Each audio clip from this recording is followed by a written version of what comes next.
insanlığa karşı işlenmiş ağır suçlar kapsamında olması gerekiyor. İnsanlığa karşı işlenmiş bir suçtur.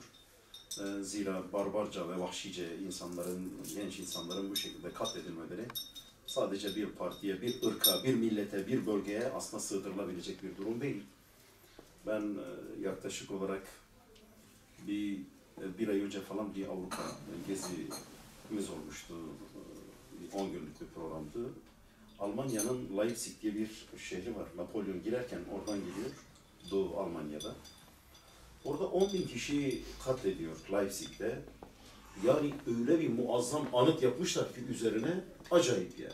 Acayip anıtlar var yani. Hakikaten böyle aklın hayalin durur. Şimdi bizdeki binler, 10 binler, 100 binlerle ölen insanlarla ilgili işte ne bileyim Zilan Deresi katliamından tutun efendim Şeyh Said Efendi döneminden bu yana veyahut da işte Dersim'den bu yana işte bu tür meseleler çok fazla sanki biraz da işte ideolojik gerekçelerle yaklaşıldığı için çok fazla bu şekilde aslında temerküz etmiyor.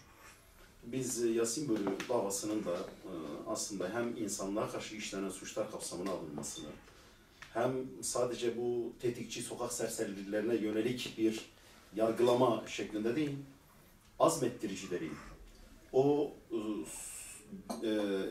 serserilerin tamamını sokağa dökücü ve bu şekilde vahşi bir şekilde cinayet işlettirici, çağrı yapan siyasi sorumluluğu bulunan insanların da davaya dahil edilmek suretiyle yargılanmaları gerektiğine dair bir talebimiz var. Artı 48 saat boyunca vatandaşının can ve mal güvenliğini hiçbir şekilde sağlamayan, alandan tamamen çekilen, bilerek ya da bilmeyerek, göz yumarak ya da dediğim gibi farkında olarak ya da olmayarak görevini ihmal eden güvenlik görevlilerinin de sürece dahil edilmelerini istiyoruz. Çünkü bu sadece bir kesime, bir kişiye yüklenebilecek bir mesele değil. Takdir edersiniz o günleri hep beraber gerçekten akıl tutulmalarıyla yaşadık. Çözüm sürecinde yapmış olduğumuz, Hüdapar olarak yapmış olduğumuz uyarıların bize göre ve toplumun bazı değişik kesimlerinin yapmış olduğu uyarıların dikkate alınmamasıyla alakalı Perşembenin gelişi çarşambadan bellidir şeklindeki maalesef bir süreç oldu, bir sürecin neticesi oldu. O açıdan biz o dönemin çok iyi bir şekilde analiz edilmesi, sorumlularının mutlaka ortaya çıkarılması ve şiddetli bir şekilde hak ettikleri cezaya maşeri vicdan dediğimiz toplumun vicdanını tatmin edecek bir biçimde, bir şekilde bir cezaya çarptırılmaları ve bir daha böyle olayların meydana gelmemesi için bir numune, bir örneklik teşkil etmesi için bu tür taleplerde bulunuyoruz. Biz sivil toplum kuruluşlarının da bu konuda hakikaten toplumsal vicdanın tatmin edilmesini göz önünde bulundurarak faaliyetlerde bulunan bütün kurum ve kuruluşlarında bunun takipçisi olmalarını, davayı takip etmelerini, destek sunmalarını, özellikle mahkeme safahatında mahkemenin adil bir şekilde yargılama yapabilmesi için özellikle yargının üzerinde tarafsız davranmalarını sağlayacak beyanatlarda bulunmalarını doğrusu talep ediyoruz. Belki konuya oradan bir giriş yaptık. O açıdan dün 3. yargılaması yapıldı. Yargılamanın neticesinde tabii ben şahsen kendi kanaatimi bildiriyorum. Yani orada bir tiyatrodan öteye gitmeyecek bir duruşma yapılıyor maalesef. Yani olayın kamu görevlileri boyutu, olayın azmettiricileri, sorumluları, halkı sokağa davet edici, mesulleri, sorumluları davaya dahil edilmediği müddetçe bizim açımızdan 6-8 Ekim olayları ya da Yasin Bölü ve arkadaşlarının davası tam anlamıyla görülmüş olmayacaktır. Malumunuz şu anda bir anayasal süreç, anayasanın değiştirilmesiyle alakalı bir süreç var. Sizin gibi değerli dostlarımızla biz bunları paylaşıyoruz. Biz Hüdapar olarak hem kendi parti programımıza hem de seçim beyannamelerimize bunları koyuyoruz. Anayasanın mutlaka değiştirilmesi gerekiyor. Artık sürdürülebilirliği gerçekten kalmamıştır. Toplumun hemen hemen bütün kesimleri bundan rahatsızlıklarını dile getiriyor. Ve bu anayasa 82 malum haliniz olduğu üzere faşist junta askeri rejiminin ürünü. Bu halka silah zoruyla giydirilmiş bir deli gömleğidir. Bu anayasa insan hak ve özgürlüklerini tahdit edici, kısıtlayıcı birçok özelliği bünyesinde barındırıyor. Bununla alakalı bizim Hüdapar olarak özellikle ortaya koyduğumuz anlayış son derece nettir. Biz kısa ve öz, insan hak ve hürriyetlerine vurgu yapan, bunu esas alan, merkeze alan bir anayasanın toplumsal bir mutabakat metninin imzalanmasını istiyoruz. Burada da insanların hem farklılıklarının bir ideoloji ya da bir vesayette bir ideolojinin gölgesinde değil, insanların Allah tarafından farklı hale getirilmiş özelliklerinin de göz önünde bulundurarak farklılığı bir zenginlik sebebi sayan, hiç kimsenin kendisini öteki olarak görmediği bir iç düşman tanımlamasına sebebiyet vererek hiçbir ifade ve ibarenin bulunmadığı bir metnin titizlikle hazırlanması gerektiğini düşünüyoruz. Bunun değiştirilemez nitelikte hiçbir maddesinin de olmaması gerektiği kanaatini taşıyoruz. Böyle bir anayasanın, böyle bir metnin imzalanması bize göre şu anda Türkiye'nin en acil meselelerinden bir tanesidir. Zira bizim için şu anda biz bu sorunların, bu bahsetmiş olduğumuz 6-8 Ekim olayları dahil, bunu gerçekleştiren yapı, silahlı örgütün kendisini dahi bu sorundan beslenen bir sonuç olarak değerlendiriyoruz. Bu bir sonuçtur. Bu örgüt, Kürt meselesi adını verdiğimiz siyasal bir sorun, sistemden kaynaklanan bir sorunun sadece bir sonucudur. Nedeni ya da kendisi değildir. Esasen çözüm süreci yürütülürken yapmış olduğumuz uyarı ve ikazlarımızda da hep bu noktaya dikkat çektik. Eğer siz Kürt halkının 80-90 yıllık gasp edilmiş insani ve insani haklarını, İslami ve insani haklarını bir örgütle pazarlık konusu haline getirirseniz o zaman siz bu örgüte hak etmediği bir meşruiyet sağlamış olursunuz. Hem de hormonal bir şekilde büyüterek bunu bu milletin özellikle de bünyesinden çıktığı ve haklarını savunduğunu iddia ettiği halkın başına bela etmiş olursunuz. Üzülerek ifade ediyoruz. Yani bizim uyarılarımız belki 6-8 Ekim olayları yaşanmasaydı, yani işte her şey rayında, tren rayına girmiş şeklinde bu işin koordinatörleri tarafından akıl almaz bir şekilde söylendiği şekliyle belki gidecekti. Kim bilir bu tren çok daha feci bir sonuçla neticelenebilecek mecralara sürüklenecekti. Biz o açıdan Türkiye'de şu an itibariyle en acil sorunun, en can yakıcı sorunun bu anayasa meselesi olduğunu düşünüyoruz.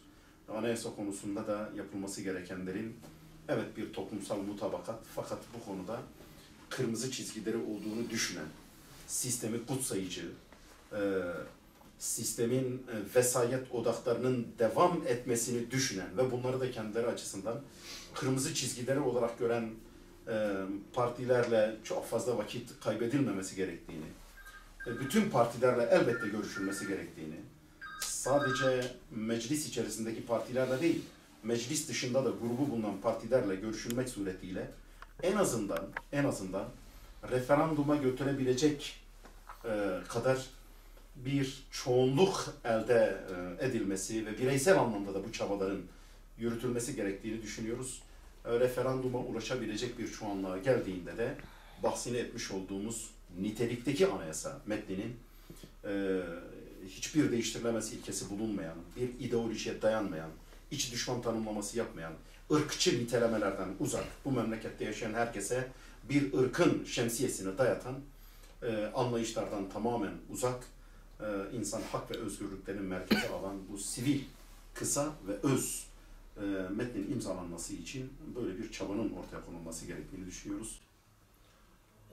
Tabii biz de Yasin Börü olayını münferit iki sokak serserisinin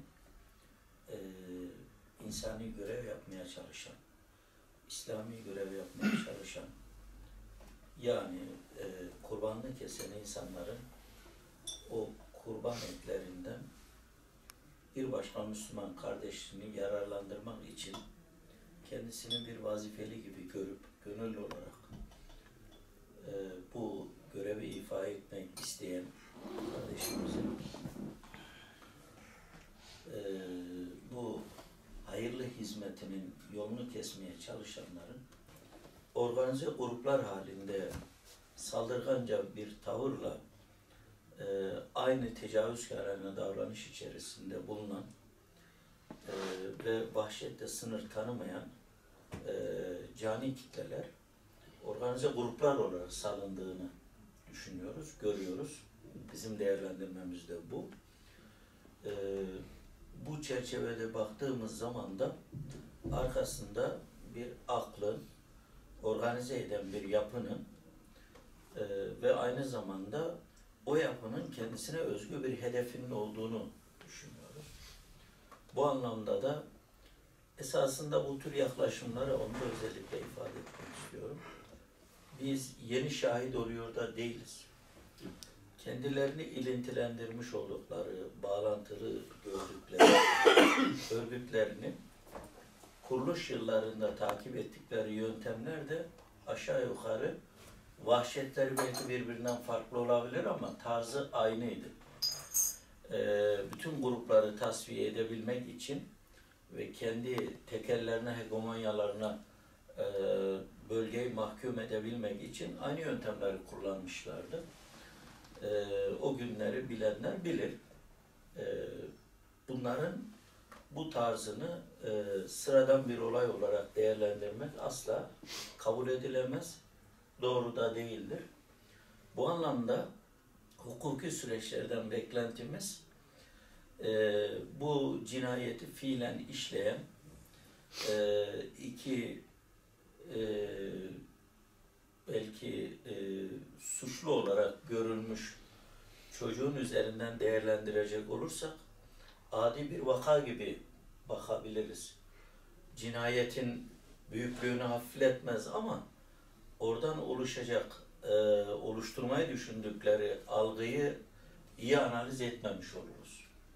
Bu anlamda bunun iyi değerlendirilerek arka planında bunun planlayıcıları mutlaka hukuki süreçlerde ortaya çıkmalı ki hukuk yerini bulmuş olsun. Buradan özellikle şunu belirtmemiz gerekiyor.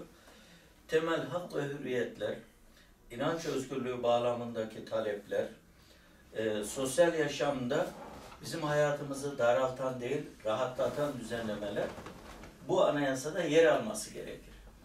Bunlar oluşmadığı zaman hedefi gerçekleşmiş olmaz. Yani benim inanç hürriyetinden kaynaklanan taleplerim eğer konacaksa bir teminat olarak o konmalı. Bu da şunun için, evet bu insanların inancı budur ve biz bunu bir teminat olarak görmeli ve korumalıyız demeli. Yani toplumun bir kesimine belki talepleri doğrultusunda artılar getirirken bir başka kesimi yok sayan, ilgisiz sayan, dışlayan veya hatta toplumun da değil, dünyadaki bir takım hakim odakların talepleri doğrultusunda vatandaşın taleplerini iğreti ve görmezden gelinen bir şekilde algılandığı bir düzenleme farklı bir amaca hizmet etmez. Biz de tabii ki bütün kesimlerin katılmasını istiyoruz. Çünkü anayasalar ortak metinlerdir. Toplumun bütün kesimleri kendisini orada ifade edebilme, o tartışma zeminlerine katılabilmesi gerekiyor. Sivil toplum örgütleri de, siyasi partiler de buna katılmalı. Ümit ederiz böyle katılımcı ve herkesin içine sindireceği, belli bir kesimi mutlu etmek değil, toplumun geneline hizmet edecek bir hukuk metninin ortaya çıkarılabilmesinin mümkün olmasını arzu ediyoruz.